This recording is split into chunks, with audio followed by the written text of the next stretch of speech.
Hello and welcome to this Smith and Williamson Fireside Chat today with Edouard Thijssen. We're absolutely delighted to have him here join us. I've known him a long time and I'm about to introduce him. Here at Smith and Williamson, we work with business-owning families, whether they're entrepreneurs or whether they're members of a multi-generational family, whether they have a business, starting one or nurturing it, or they're custodians of it, whether internationally, anywhere globally, or in the UK. And we help them with accountancy and tax and investment management, and also with their governance arrangements and their strategy. Now, Edouard falls into many of those particular areas, so it's a particular pleasure to introduce him today. And I would introduce Edouard perhaps in this context of governance and families and private capital generated by families as both G5 and G1, or one could say G1 and G5. We might come back to that. So Edouard is an inheritor in the sense of being a fifth generation family member of a very well known and successful Belgian family. He's going to give us some background kindly on that, but he's also an entrepreneur. And perhaps his best known company, which he founded and still runs and is very much live, relevant and growing, is Trusted Family. It's known by many of you on this call. And I'm glad to say I know a number of his clients, not because anyone has told me they're his clients, other than his clients. And it's fascinating to have heard direct feedback in that situation. So we're going to have this fireside chat with Edouard, and very much in the context of teasing out both some of his experience to be born and to brought up in a successful, ongoing, relevant business-owning family, but then crucially, having demonstrated that spark to be his own entrepreneur. But firstly, Edouard, welcome to this fireside chat. Could you please give us some of this fascinating background of which you're a fifth generation member? Well, hello, Rupert. Thanks for the intro. Hello, everyone. I hope you're all safe and healthy.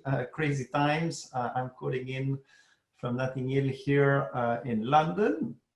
So as a quick background, so basically I'm from Brussels, Belgium, and I'm a fifth generation member of a Belgian family, mostly active in building materials. So today we're still involved in two main operating businesses. One is called Ajaxis Group. It's about 3 billion in sales. We're a global leader in plastic fittings for transport of water and gas and sanitary systems. And then we're also behind a company that's called Etex Group. That's a global leader in roofing, plaster, and fire protection businesses. We have a rule in the family: no single family member works in the day-to-day operations of the business, only on the board level. And so each of the companies has a separate board. About half of the family members, half of the board members, are family, and half are independent board members.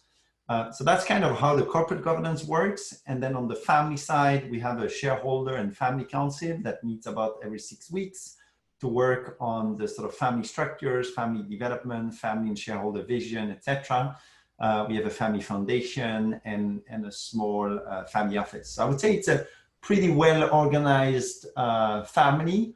In my generation, we're clearly seeing people are spreading out. We're not all in Belgium anymore. You know, people have studied abroad. They have moved abroad for work or personal reasons. So, you know, it's interesting to see the transitions. Thank you, Edouard. Before we come on to your own studies, which are themselves fascinating, perhaps play a part in this story that then we're going to go into more depth with Trusted Family. Can I just ask, can you remember when you cast your mind back to your youth? I mean, how old roughly were you when you realized that there were these companies, there was this family history, there was that family involvement? So to be honest, like the companies don't have the name of the family in a certain way. And, you know, it works, but, you know, it's like not a retail product that everyone would recognize, etc. Right? So I just went to sort of a normal school in Belgium, you know, to be honest, probably until I was 18, 19, I didn't really realize. I think it's when I started business school when I was 18, that suddenly, obviously, I started to be more aware. My dad was a director of one of the companies, so I started asking more questions, probably until I was 20 or 21, where my dad actually sent me to a family business conference organized by the Family Business Network. And that's where suddenly I realized, I was part of this much bigger family and started to be more interested And back then, the family was starting to progressively also organize, some next generation programs and induction programs to sort of structure that in a somewhat better way. Thank you. And networks is a very important point and a strand of this. And Smith Williamson worked closely with Lodestar, who have invited some of their members on this call. We're very grateful, in the UK chapter of the Family Business Network, the Institute for Family Business. But just quickly, I mean, the proverbial kitchen table. Was family business discussed much in your home life as you grew up? Well, again, I think it depends in each context. But so my dad was a director of the company, but for a big part of his career, he worked in Germany for another industrial group. And so the view I had of my own parents was not associated to the family business, because the main day-to-day job, or what was the most visible, at least to me, was not the family-owned company, right?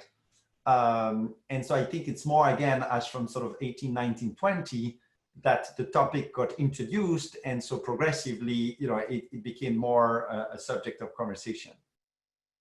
Thank you. Now, we may touch at the end as to whether you think, when you're perhaps able to have a bit more time, you might sort of return to family corporate governance, if I can call it that, on one of those boards. But now to you, Edouard. So you then went to university in Belgium at Solvay and also IMD Lausanne. Could you just quickly tell us about the courses you studied there and how you see those as perhaps helping or informing your subsequent business career? Yeah. So two things. Yeah. So I went to a sort of, it's a specific program that sort of exists in Belgium. It's sort of a mix between engineering and business. And so I did sort of a bachelor at Solvay Business School in Brussels. And that was really interesting. They had different programs around. They had this program called sort of Start Academy to help students start their own businesses. So I had participated in that. And then also from a very young age, I've always been passionate by technology. So I actually learned coding probably when I was 16, sort of by myself. And so my first ideas back at university were actually technology related ideas. And then after Solvay Business School, I applied. It was sort of the first year where you could do a bachelor in one country and then a master in another country. So I had applied to LSE to do more sort of a traditional master in finance. But that's actually when the idea for Trusted Family came about. And so in the end, I didn't go. I actually postponed LSE for like a year and asked sort of, to take a year off to work on a more entrepreneurial idea. And in the end, the entrepreneurial idea took off, and I never did sort of the master in finance at LSE. IMD came a little bit later. But so they actually have a really cool program as well that's called Leading the Family Business. It's sort of a 1-week educational program about sort of, corporate governance. And so, I did that. I also went to sort of IN and, the Lodestar conferences. And so progressively sort of, it was a combination of things. I got more exposed to sort of family business concepts. I started to have some, business knowledge and acumen. And then on the personal side, I got really interested in technology. And back in 2008, all these tech platforms were sort of, getting launched, right? Like Wikipedia was launched, Twitter, YouTube, Facebook, all these things. And so it was kind of the beginning of sort of this new wave of internet companies. Thank you. Now, you and I have known each other a long time, and you've kindly participated in other Smith & Williamson insights physically in our offices in London. One of the things I love about Trusted Family as a platform is that it's cutting edge technology, and you know about that, as our listeners now are aware. But of course, it's able to empower and be a platform for really quite subtle and expansive governance aspects. Now, we're going to come on to that, but can you just maybe tell those on the call who don't know, I mean, was there a particular moment, a sort of light bulb moment, when you had some sort of idea about Trusted Family that became this respected governance platform it now is? Yeah, so it all started at that first family business event I went to be honest, because I arrived there, you had kind of these like round tables where you were supposed to introduce yourself and your own family to sort of other participants from, other family companies. And so two things happened. One, I realized that I wasn't really well informed, about sort of the functioning and sort of how my own family business was working. And then I met a bunch of next generation members from other families. And one of them was actually Edouard Thijssen. He's a member of another Belgian family behind the Solvay group and the UCB group. And he's a bit older, so he was already working in his own family business. He was speaking that day and doing a case on his own family business. And basically he realized that sort of managing, the family, the shareholders, the board, the governance was actually very challenging as well, right? And so, we did some reading. There was a professor from Inside Family Business School that was highlighting, one of the key successes for the key important thing for long-term success of a family business is actually good communication, transparency, and trust, right? But then, like, when I looked at my family and the other Edward's family, like, when you're first or second generation, it's still pretty simple. But the moment the third generation kicks in, you start to have more family members. They are educated by different parents. Family members tend to spread out in different cities or countries. They get married, spouses come in, depending on the number of kids, like people start, to have different ownership stakes. Not everyone works in the business anymore or sits on the board. So the whole system becomes a lot more complex, right?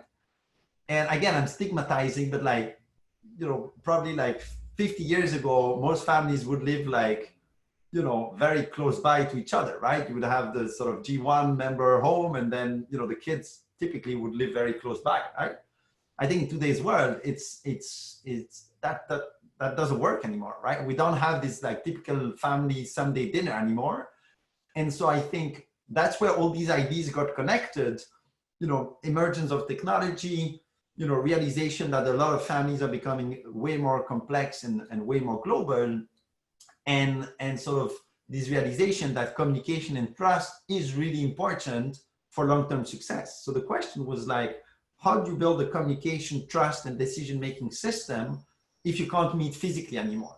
So that's really how it started. Absolutely fascinating. And I hope this resonates with people kindly on the call and the timeliness of this. That's obvious to us, I think.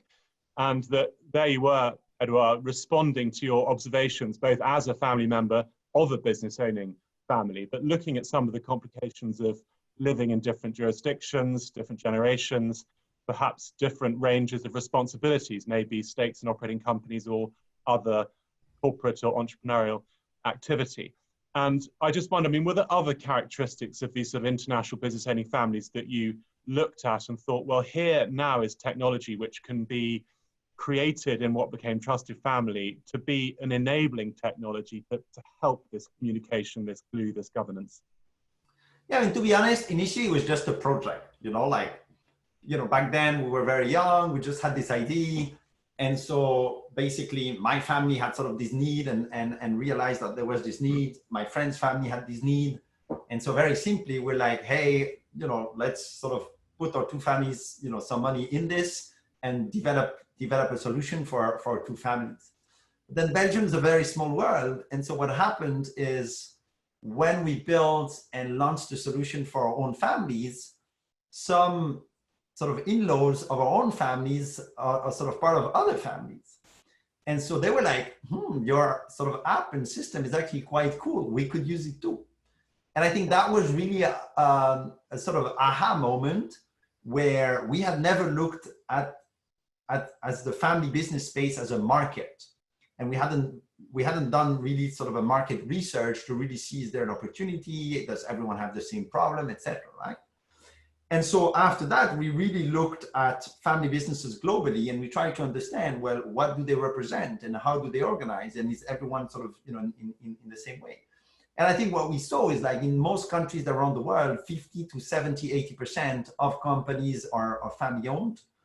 A lot of the very large businesses today, many of them were started after the wars. And so I had sort of a 50-year history, between 30, 50 years history. So all these families now, you have a lot of third generation businesses today out there in the world. So that was one trend. And then the second trend was this sort of globalization that specifically, I would say, of the last 10, 20 years is probably really my generation that, is sort of this first global generation where many of us have lived or worked in different countries, right? Yes. And so suddenly we realized that there was a much bigger opportunity. And so about 6 years ago, sort of we raised 1.2 million euro. I moved to New York, and the initial idea was just a project.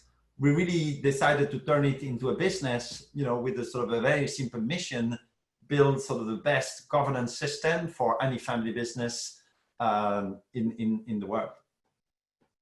Thank you. And I mean, one of the things I find fascinating about Trusted Family is that it's able to be used by a business owning family with operating companies, with a purely financial family, or hybrids. And of course, many families actually in themselves are hybrids. So if one generation has an income stream of some nature, whether it's through trust structures or whatever means, it might still primarily a business owning family. But whatever the blend or the hybrid nature, your platform can apply across that to it.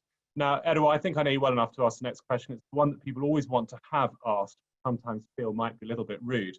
So if someone is multi-generational, G5 in your instance, could be G question mark I've called before, but G1, they're often curious as to whether there was some seed capital from the family, whether there was a little bit of help. And I mean, can you just explain whether that was a route you looked to or whether that was something you asked for?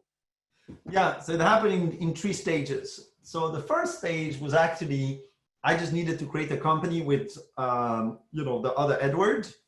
And I had never worked before, so, I didn't really have savings or anything, right? And so, in Belgium, creating a company, just sort of the minimum capital back then was 60,000 euro to create a Société Anonyme, it's called. And so we would be 50-50 partners. The idea was to sort of all chip in each sort of 30,000 euro. And so, my business partner was already working, so he could contribute that capital. I didn't. And so the discussion started with my dad in terms of like how we would finance it, right? And I think my dad was really smart because, I mean, obviously he could have just gifted the amount, but he made me a loan with 0 interest, which was kind of nice, but it still forced me, because I had a certain pressure to reimburse that loan. I think it was in 3 or 4 years, that I still had to think about the business model early on, just because I was kind of forced to do that. So that was step 1. Then a few months later, we actually realized that, building a tech business, we had to hire developers, all that stuff. So we did what we called sort of a seed round, which was, like we raised 330,000 euro. And that was actually really interesting because, so we approached our 2 families more to invest. But then when you approach your own family to invest, the big debate is like, how do you value the business, which back then was mostly an idea plus, some mock-ups and, some like market interest and things like that, and a proof of concept. But that was pretty much it, right? And again, there, I think the family was very smart, not only sort of my side, but also my business partner's family. They said, well, go in the market and go and find investors, and then we will follow based on the valuation you agree with external investors that are not linked to you. And so again, I think that was really interesting. So we actually approached, entrepreneurs from Belgium who had built the first online bank in Belgium, because obviously security, privacy, confidentiality was super important for what we were trying to build. And so we approached, one of the founders of that first online bank, which was called Keytrade Bank in Belgium. And so we managed to convince, the founder of that business to invest in our idea. And so that made the conversations with our own families simpler, right? So we had some external investor, but also sort of our 2 families who joined in. And then later on, then we did sort of that 1.2 million euro round, and that was mostly financed by actually some of our early clients and some business angels and people that really believed in the business. It's fascinating hearing that stage of the early evolution, Edouard, and certainly here at Smith Williamson, we get involved in providing valuations and financial analysis for a lot of family businesses, whether they're right at the beginning and it's really testing to find comparables or later on, and the insights one gets is fascinating there. And of course, sometimes to have the governance as well as the technical insight of other business owning families who maybe have experience there can be absolutely crucial. And if I may say, I mean, your father's approach to your loan, I mean, that's maybe family governance is too grand a word for it, but it's an element of family governance in action, because it's got consequences and it's got utility and it's more than just the raw cash. But thank you for that. Before I ask you to kindly describe the actual offering of Trusted Family for those who haven't seen it, or the portal, any part of the platform, perhaps you could just give an idea of the client base. It's over 140 family groups, I believe, but maybe some of the geographies you want to go to. Just a portrait, please. Yeah. So, I mean, again, it started as a project in Belgium. Belgium is a very small world. You know, it's a tiny country. We have about 10 million inhabitants, but, you know, still many of the companies there are family owned, right? So it first started really in Belgium, and that was sort of the initial idea. But then when we really did that market research, we realized it was global.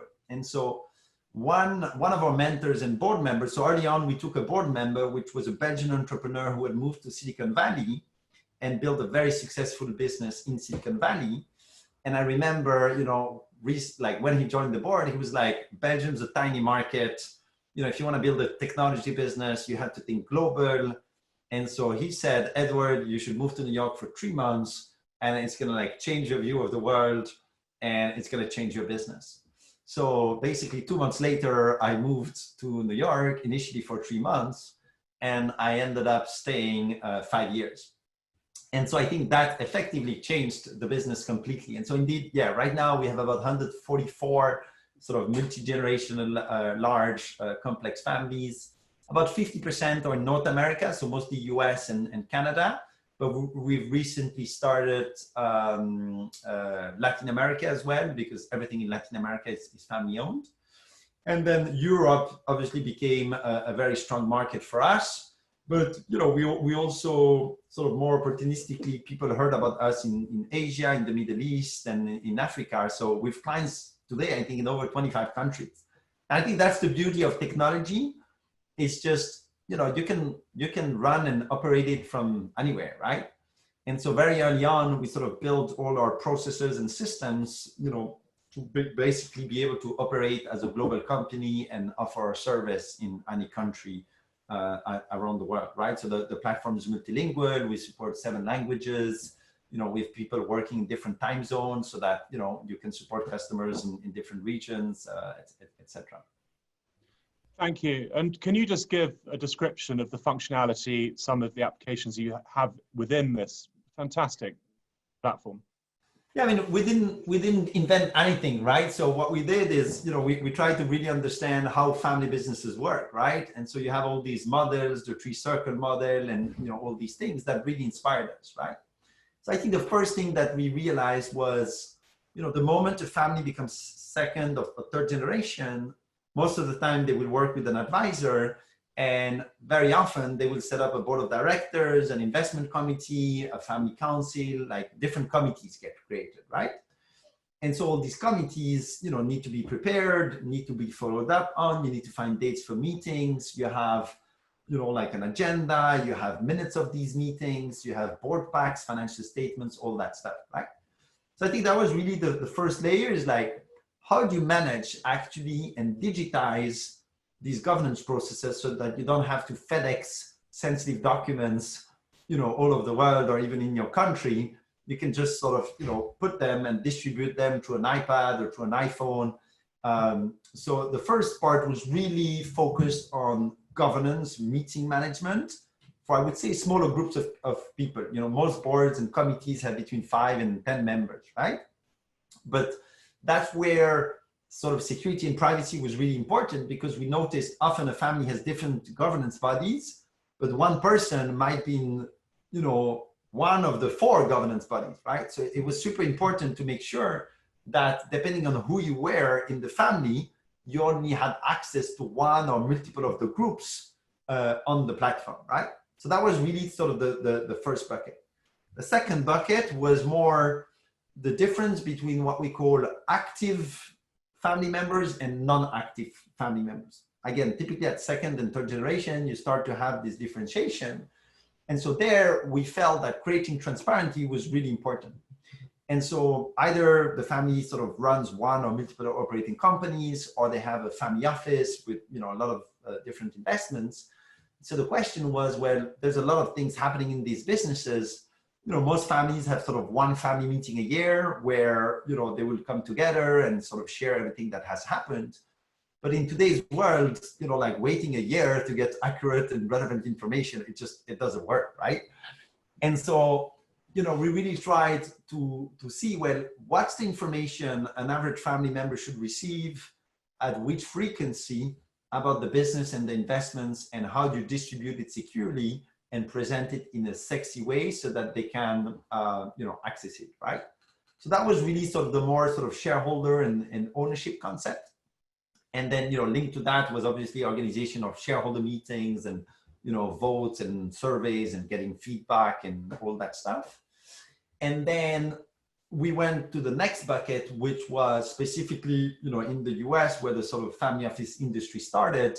A lot of family office staff provide more services, right? They will help with tax and estate planning.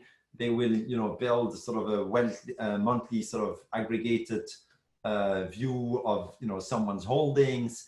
And so we started realizing that certain documents that couldn't be shared with the whole family, but had to be shared only with a subgroup of the family. So we launched a feature that we call sort of private votes. So each person has sort of a digital vote where they can store their estate planning documents, they can get their monthly statements, they can have all their tax documents.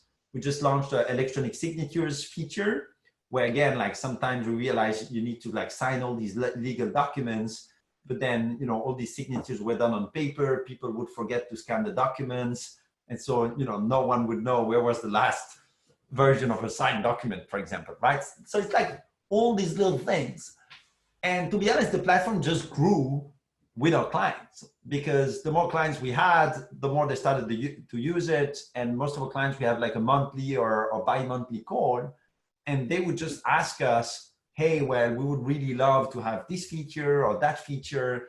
And then just by comparing notes between all our clients, we would realize, what were the needs, right? So I think right now, the platform has evolved quite a bit, and we have sort of a full event management system, document management system, workflow management system. And then maybe, I didn't mention it, but I think we also added some social features, because, what makes family businesses special is like, it's also the family component, right? So we have things like family trees and photo management, and, we have some like, videos, because like some clients started to use it also like to keep the family a little bit closer together and to share family news, etc. And that's actually something we really saw strongly during sort of the COVID lockdown, is like we had families doing selfie competitions of all the family members with a face mask on, because they couldn't meet physically anymore, right? And so like everyone would post a selfie of themselves with like a face mask on, as a way to like still build that family bond and connectivity. So we've seen sort of these use cases that was actually very interesting.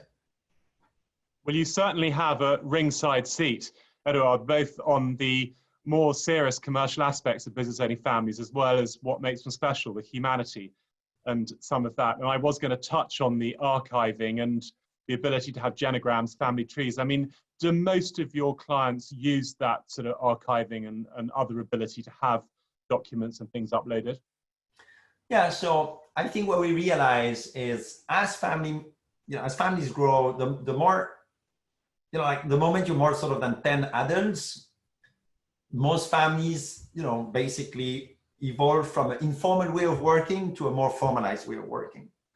Because informality, it's, it's like in-person conversations, phone conversations, but most often there's no written trace, there's nothing, right? And I think suddenly people start to work from a more formal basis because they realize it's important. And certainly, when things go well, no one really complains, right? But when things are a bit more difficult, people complain. And that's where the family fights typically start, right? They will say, hey, I didn't know about this, I didn't know about that, etc. Right? So again, like we've seen in the current environment, a lot of our CEOs and chairmen are posting sort of monthly or bi-weekly or even weekly updates of what they see happening, because they think full transparency with the family really helps to build trust in the system. And in moments of uncertainty and business challenges, like you don't want to have family challenges on top of it, right? Where one branch of the family comes and starts to attack another branch to say, hey, we didn't know about this, we didn't know about that. this choice shouldn't have been made, etc. Right? Because I think that's also what makes family businesses strong. It's sort of this long-term view, and this ability to really make different bets than other types of companies. But it only works if the family and shareholder group operates well, and that there is a good understanding of what's actually being achieved. Yes, and I mean, you mentioned strength in family businesses and families, and actually, I mean, the next subject of our survey, which we did over 2 years with such families, is on the glue, the strength, where that comes from in families, how it can be nurtured and then preserved and then actually transmitted down through following generations. And I'd certainly say that both your platform of itself as well as the idea of such a thing can be really strong in that. And also, I mean, we get involved in strategy and governance for such families, so we see family meetings. You just mentioned those, and something I've been asked quite a bit since lockdown is, what about family meetings as opposed to just the commercial business families might have with my firm or another? Are you seeing much of those? And I mean, I'd love to hear your perspective on this. I mean, what I'm generally seeing is a reticence to have the family meeting online for all the sort of humanity picking up those body language things, those reasons you might guess, but for the actual normal business affairs and going through need, whether it's technical expertise or advice or strategy, whatever it is, that's really continued and grown to a way that many people are quite surprised about. I mean, what have been your experiences in family meetings versus normal business? Yeah, I mean, I can perhaps speak about it totally in the current context, right? Because I personally think family meetings, shareholder, I mean, it's key to still meet physically, right? And it all depends on the size of the family, geographic location, all that stuff, right? So I think physical meetings are super important. What was really interesting is obviously we saw a lot of families now with lockdown, all the official shareholder meetings of a lot of companies happen typically in sort of, April, May, June, right? So all these meetings couldn't happen. And a lot of families typically tend to do their family meetings, in general during the summer, I would say, so that it enables them, to go to nice and sunny places and to also do some outdoor activities. And we've seen a lot of these family meetings being canceled right now, right? And so obviously, on the business side, so mostly the board and shareholder side, we've seen an acceleration of the digitalization of the board and shareholder processes, right? So online voting, shareholder updates and, shareholder webinars and recording of these webinars that are shared with the people that couldn't attend live and all these things. So we've been quite focused, I would say, over the last 2-3 months on that. I think on the family side, obviously, like, how do you build connectivity when you're not in the same location? So again, a few things that we saw is like, you can't do a Zoom meeting for like a day, right? And so most families do a family meeting of like a long weekend or something like that. So we've seen some families who break it down and do like a virtual family week, where like during the week, you have like 1 or 2 hour sessions on specific topics, which are family related or business related or philanthropy related. And so it's actually cool. It's kind of like a family online week where great idea. From 5 to 7, you have your sort of online session. The session is recorded for those that can't, participate live, etc. And then, other things that we saw was how do you make it interactive and engaging, right? And so there were some cool formats. So some people built sort of these like little surveys. A lot of families are like, in tough times, you try and build and create this connection with the family history to be better prepared for the future, right? And I mean, a lot of families have been through crisis before, right? And so, they went back in their archives and in their history, and they actually brought these stories back.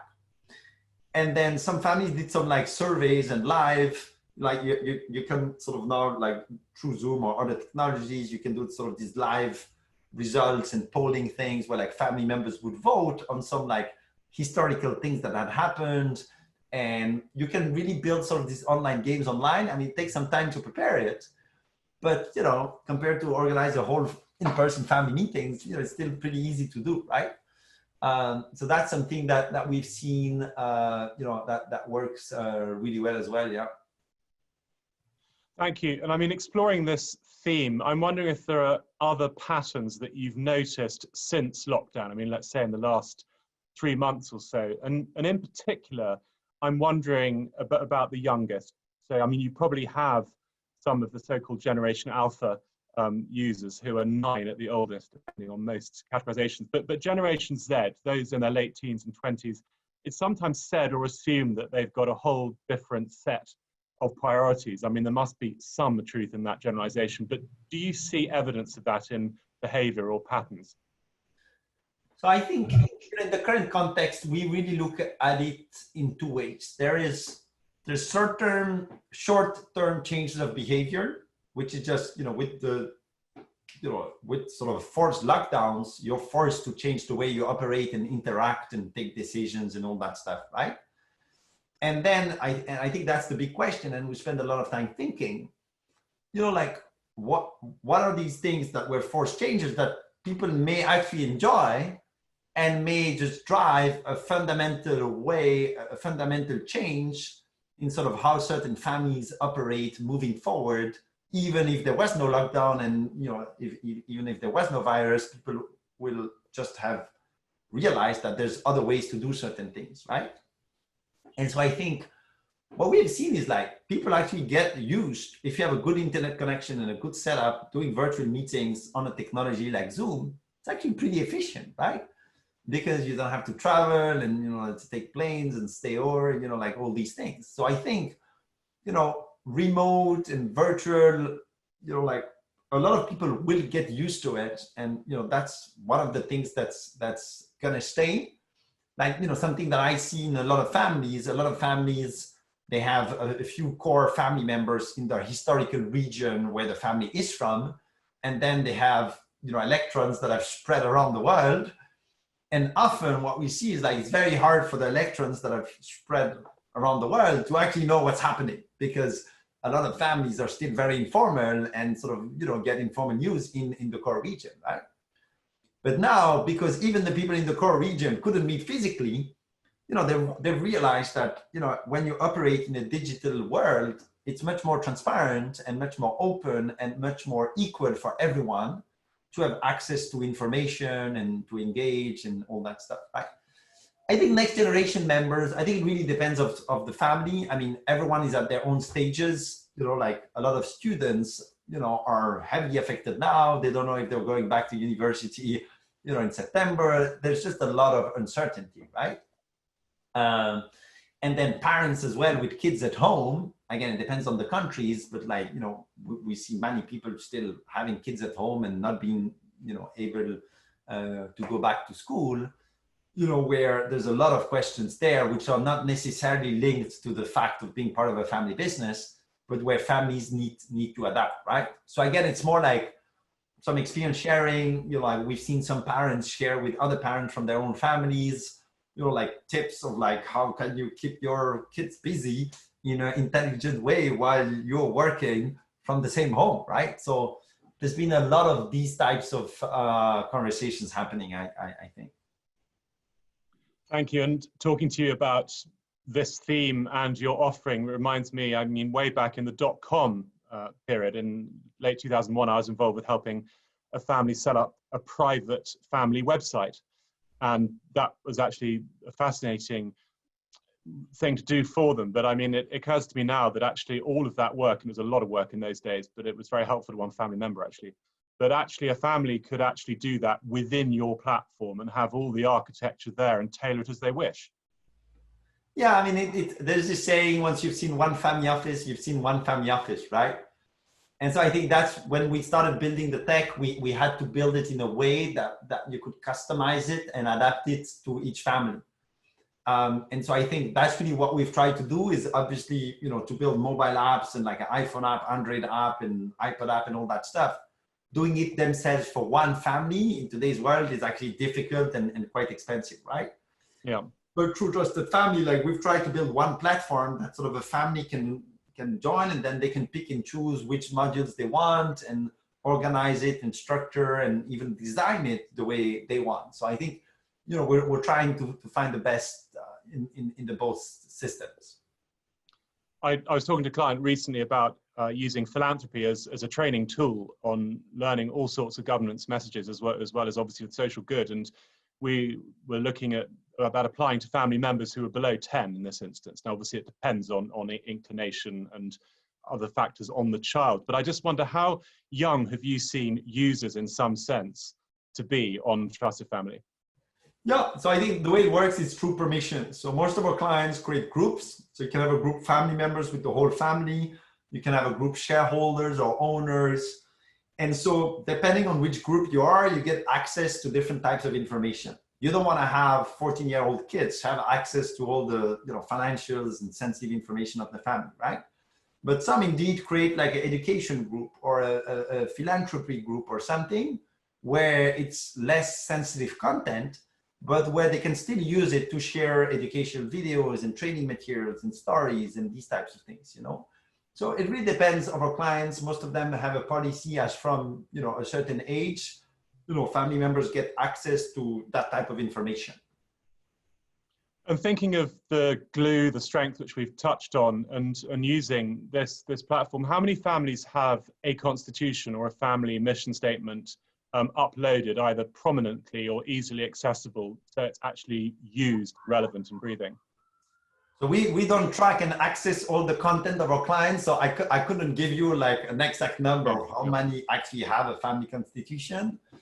But sense, I would say a significant number of them either already have one, or sometimes they actually work on it through the platform with their family business consultant.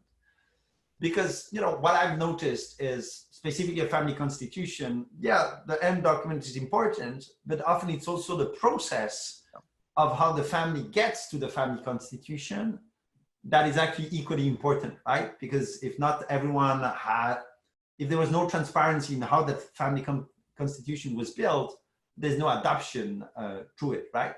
And so certain families basically create these working groups where they will share a V1, a V2, and then people can comment and give their input of like what's good and what's not good. And then a lot of families do also reviews. So now that we've been around for over 10 years, like we also see certain families have processes in place because they realize things change, that their governance processes should review at least every 7 years, for example, right? And then you get like a new version of the document, etc. But so, whatever the type of document, a lot of our clients will put sort of the official version so that again, be it the shareholder agreement, the incorporation documents, all that stuff is sort of centralized and transparent to everyone. Absolutely, the process of creating the constitution, and then also I would say, and I know you'll agree, Edouard, the process and governance around revising it as well, and having all of that in place. And it makes me think of some of the other patterns of behavior that families might display when they're using these sorts of tools, both for governance or other ways. And we had an internal discussion at Smith Williamson just a couple of days ago. I mean, obviously we work hard on our website and we provide other insights through kind people like you, but itching to ask you this question. I mean, do you feel that in this tech-enabled age, which has been accelerated by lockdown across generations, I would argue, that it's more important for whether it's companies like ours or any provider to actually be sending information to someone, so a link to the recording of this website, this webinar, rather than expecting them to browse the website? Do you have any sense on the direction of that? Yeah, so we've spent a lot of time thinking of like content and how you distribute content and how you notify people about content, etc. I mean, the reality is just there's information overload today. Like there's so much digital content that people are bombarded with content, right? And so, the question for people is like, which providers do they trust to find good quality content that they actually want to consume and engage with? What format should that content be? And then, how do you make it accessible to them, right? And so, I mean, if you take a webinar, I think attending live, is great because it feels like an event, etc. But watching a 1 hour webinar afterwards, you need a little bit more courage, right? Like, at least that's my personal experience. Like attending a webinar live, I'm pretty good at doing it. But if someone sends me a recording, you know, finding an hour in my calendar to actually go to the webinar is more difficult, right? So I think, you know, live webinars, you know, are great, but often the attention span for like watching a video is a lot shorter, right? So a good webinar, sometimes what you can do is actually like distill the key elements and like, you know, basically edit the video to only have, you know, key highlights or the very important bits of the conversation, and then share that so that it's a bit shorter and easier to consume. And then how you notify people, I mean, it's the same in a family, right? Like what's important and, you know, what needs to be notified immediately versus not, right? So in the family, the way we've built notifications is for important things, you know, people can push notifications immediately on people's phones and things so that if it's urgent, people can watch it. And then the platform can also send an automatic notification like once a day or once a week with an overview of everything that has happened, right? Because I think people are also at the age where like, you know, if your phone bzzz all the time, you know, people get crazy, right? Like, you know, like these distractions, etc. So I think you have to be thoughtful on how you manage that and distribute the content. So like in your case, I think having a newsletter with on a certain frequency, probably like a month, you could like really have the good highlights and content. I'm sure that would benefit many of your clients. Thank you. That's fascinating. As I said, you do have this ringside seat, and whilst of course you're not seeing into the confidential data of your individual clients, clearly by a general process of discussion, you get a very good sense. And I know people trust you broadly to seek your insights on the strategy and governance for their families. And I mean, I wanted to ask you one other question along this before we sort of look towards closing. And obviously people are encouraged to ask questions. I mean, I've mentioned our family business survey, we do it every 2 years. We're looking at the sort of after the family constitution, after that. Sometimes families feel they got a bit stuck. They've actually done hopefully some well-advised, well-facilitated work. The engagement has brought them in, and then it's sort of what now?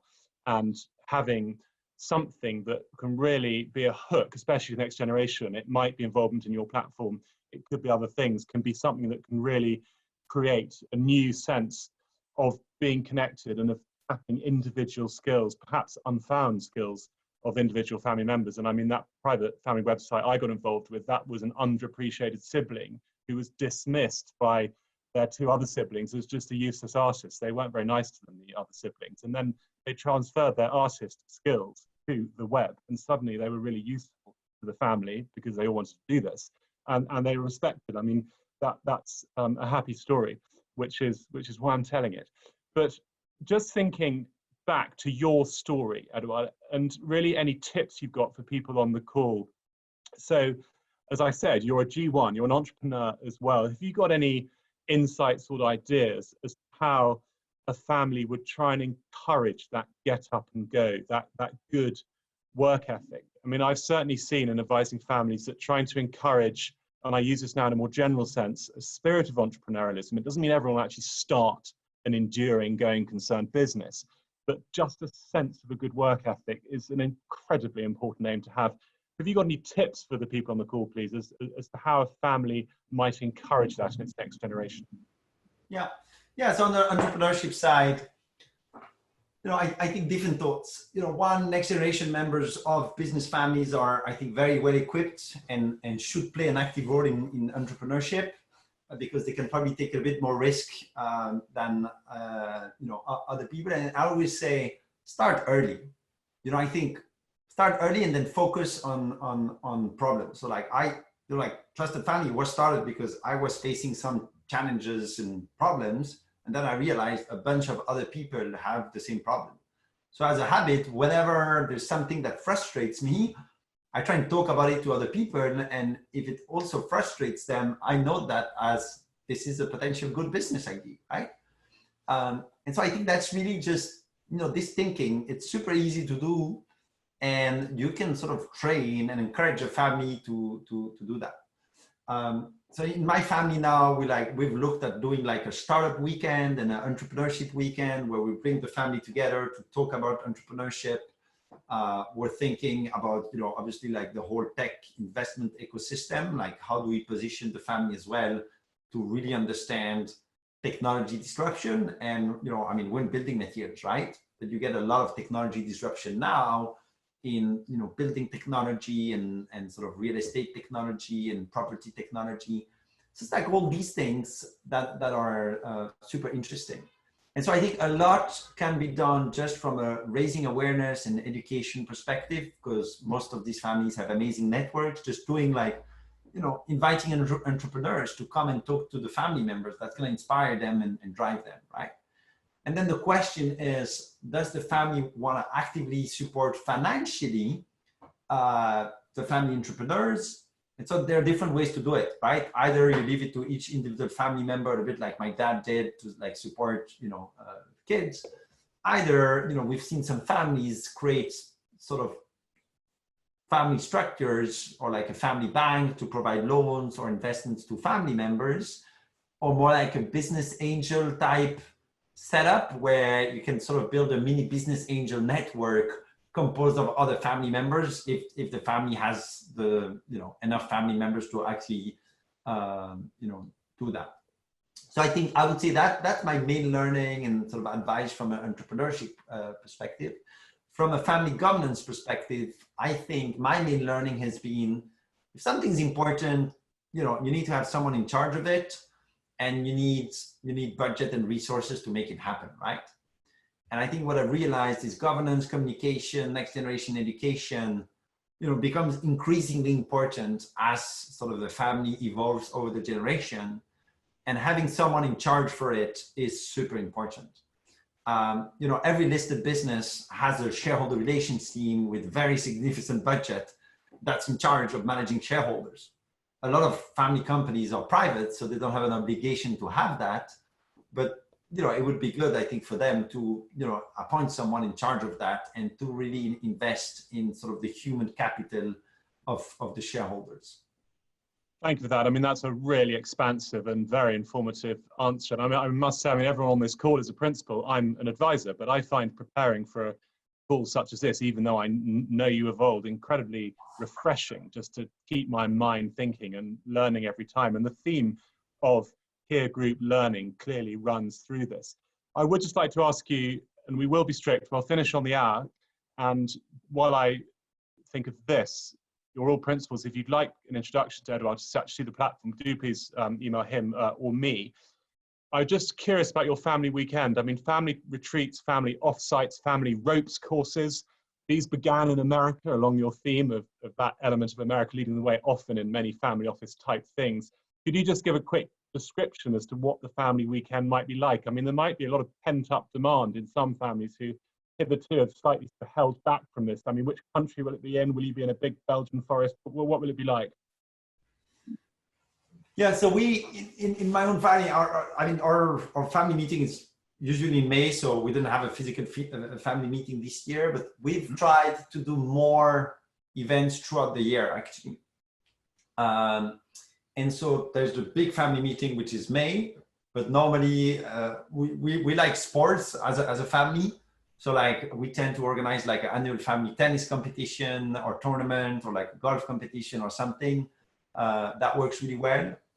We've done philanthropic trips together as a family, and that works really well as well, so we have a family foundation that supports certain projects, and then going together to actually like work on the field and see these projects live, that works really well as well. And also, like, because the family is growing now, we try and make more segmented events on different topics, education programs. We're looking at, for example, education programs for spouses and in-laws that join the family. Like, how do they perceive the family? What's the information they should know? And like, try and be really more strategic about it. And then actually, of the last 12 months, even 24 months, we worked on this Family Vision 2035 project to really try and project ourselves. Like, businesses make business plans for like 5 to 10 years, right? But as a family, we're like, hey, what if we think in a generation? Like, what do we want to achieve, for the next, like in the next generation, basically. And it was super interesting to think as a family for a really long period of time. And the way we did it, so we did a family meeting where everyone would have a printed name tag with their age in 2035. And that was super fun, because suddenly it changes the dynamics, because it's sort of, project yourself, in a different age and leadership role. Thank you for that, Edouard. And we're getting quite a lot of questions. So the first one here, how do you get family consensus to invest in something, a business or a property? Wait, how do you get family? So your family, so we're talking about your family now, not trusted family. What's their governance process for getting enough consensus to decide to make an investment in a business? Yeah, so I think right now the way the works is like we're mostly an operating family, and so all the business, we're very focused on growing our existing businesses. We have two amazing companies that still have a lot of growth potential. Like construction and building materials is a huge part of the world GDP, and we still have a growth potential. So right now we're still very much focused on these businesses, and most of the companies we invest in or acquire are acquired through the operating companies. On the family side, we have taken the decision to not, from a central family office perspective, do a diversification at the central level. So basically the way it works is each family branch does a bit their own thing with their more liquid assets, I would say, like, to invest in property or, smaller companies, etc. It's something that might change, in the future, like we're exploring options, but at least the current setup, that's how it works. Yeah. Thank you very much for that. And next question. So what next for Trusted Family? Where do you want to take the business? I mean, it started as a project. Now, it's sort of, it works. We're cash flow positive. We're profitable with an amazing client base. It's just, how do we scale it next? We have 144 clients, but there's tens of thousands of family companies out there that all have the same need and the issue, right? So what we're working on is really sort of making the product so easy to use and streamlined that it can be distributed in any country, any region, any culture. And then now it really becomes, I think we have the product, we have the people, we have the business model, we have the vision, but it's also like, how do you scale the more human part and adapt it to local markets, right? I mean, every country probably has, I don't know, 1,000 family businesses that we could serve in that specific country, right? And so we're doing a lot of work now looking country by country, like who could be the people who represent us in that country and who help us, make Trusted Family known in that country, etc. right? So it's like, how do we scale from 144 to 1,000 customers and 10,000 customers? I mean, there's a market, right? And what we see is that when we do market research, a lot of people still just use email as their main communication and sort of document sharing tool. So we think there's a huge opportunity. So my main learning is just focus, like do one thing and just do it very, very well, and then scale it globally. Thank you. And the last question, which is a companion to that really, what next for you? Does a seat on one of the boards of a family company beckon in the future? So my sister is actually right now on the board of one of our family companies. We have, the way our governance process works is, every 3 years, there's an election process where family members can apply to sit on the board. And then we have an independent selection committee whose role is to identify the best family members to sit on those companies. So it's a very well-organized process, etc. So right now, I was living abroad. I was very focused on building Trusted Family. I'm not gonna lie, I'm asking the question myself, like, do I want to play a role, and what would be the right timing? I moved back from sort of New York to London, and so being in London, gives me a great global exposure. But I'm also like closer to the family and the companies, and I think it's also like, what's the expertise you've built that can be helpful, right? I'm not gonna lie, I'm not an expert in building materials, but I think I have a strong understanding of technology, and I have a very global view of the world given the business I'm involved in, right? And so I think that's where I spend a lot of time thinking, is a lot of businesses have not been through their digital transformation yet. And I think the current crisis shows that every business is becoming way more digital after this crisis, right? So there's going to be a fight for tech talent in the next 12 to 18 months, and a fundamental shift of a lot of business models, supply chains, like customer servicing models, all that stuff, right? So, it's exciting. So I don't have an answer yet, but there's clearly an interest. Thank you, Edouard. You're a master of content and a master of timing too. I'm enormously grateful that you took the time to join the Smith Williamson Fireside Chat. Thank you so much, and all your efforts, both with your family and your business. You have our very best regards at Smith Williamson for all the success for that. I'd like to thank everyone on the call for joining us. Our next Fireside Chat is the 7th of July, the 5th of at 5 o'clock. You'll hear about that. But meanwhile, I'd like to wish all of you and your families every possible health now and in the future. And thank you for joining us.